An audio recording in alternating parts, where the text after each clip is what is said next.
বন্ধুরা, তোমরা কি জানো এখন দেশজুড়ে একটা বড় আলোচনা চলছে। ভারতের সুপ্রিম কোর্ট একটা গুরুত্বপূর্ণ রায় দিয়েছে রাস্তার কুকুরদের নিয়ে। যে কুকুরগুলো রাস্তায় ঘুরে বেড়ায়, স্কুল কলেজের সামনে, হাসপাতালের পাশে, তাদের নিয়ে এখন নতুন নিয়ম এসেছে। এই রায় শুধু কুকুর নয়, মানুষের সুরক্ষা, সমাজের শান্তি দুটোই একসাথে ভাবছে। আজকের ভিডিওতে জানবো এই রায় ঠিক কি বলছে, এর ভালো খারাপ দিকগুলো কি, আর আমাদের জন্য এর মানে কি। 2025 সালে ভারতের সুপ্রিম কোর্ট একটা স্পষ্ট নির্দেশ দিয়েছে। রায় অনুযায়ী স্কুল, হাসপাতাল, বাসস্ট্যান্ড, রেল স্টেশন বা খেলার মাঠের মতো জায়গায় রাস্তায় ঘোরা কুকুর রাখা যাবে না। ওদের ধরতে হবে, টিকা দিতে হবে, স্টেরিলাইজ করতে হবে এবং নির্দিষ্ট আশ্রয়কেন্দ্রে রাখতে হবে।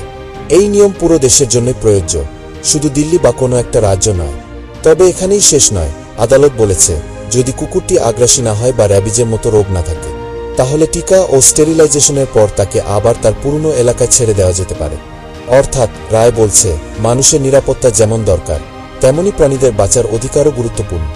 ভারতে বর্তমানে প্রায় কয়েক কোটি রাস্তার কুকুর আছে। শহর গ্রাম দুই জায়গাতেই কুকুরের কামড়, র্যাবিজের ভয়, ছোট বাচ্চা আর বৃদ্ধদের উপর আক্রমণের ঘটনা বেড়ে চলেছে।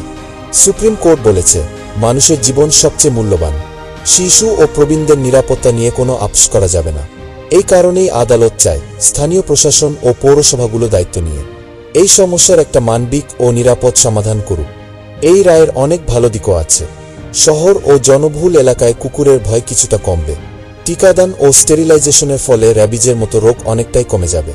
শিশু, বৃদ্ধ ও গর্ভবতী মহিলাদের চলাফেরা আরও নিরাপদ হবে। এবং সবচেয়ে গুরুত্বপূর্ণ, মানুষ ও প্রাণীর মধ্যে একটা ভারসাম্য তৈরি। তবে সমস্যাও কম নয়। প্রথমত, এত বিপুল সংখ্যক কুকুর ধরার মতো আশ্রয়কেন্দ্র বা অ্যানিমাল শেল্টার দেশে এখনও যথেষ্ট নেই। দ্বিতীয়ত, কে আগ্রাসী আর কে নয় সেটা নির্ধারণ করা খুবই কঠিন। তৃতীয়ত, অনেক পশুপ্রেমী বলছেন, কুকুরদের সরিয়ে দেওয়ার সমাধান নয়, বরং তাদের খাওয়ানো, টিকা দেওয়া আর সহাবস্থান শেখানোই প্রকৃত পথ। সুতরাং এই রায় নিয়ে দুই দিকেই আলোচনা চলছে। কেউ বলছে এটা প্রয়োজনীয়, কেউ বলছে এটা কুকুরদের প্রতি অন্যায়। শেষ কথা, এই রায় আমাদের মনে করিয়ে দেয়, মানুষ আর প্রাণী দুজনেই এই পৃথিবীর অংশ। নিরাপত্তা দরকার, কিন্তু সহানুভূতিও দরকার। তুমি কি মনে করো, সুপ্রিম কোর্টের এই রায় ঠিক না ভুল? কমেন্টে জানাও তোমার মতামত। আর এমন তথ্যভিত্তিক ও সচেতনতাভরা ভিডিও পেতে চ্যানেলটা সাবস্ক্রাইব করতে ভুলো না। অন্বেষণ এডু সঙ্গে থাকুক, কারণ অনুসন্ধান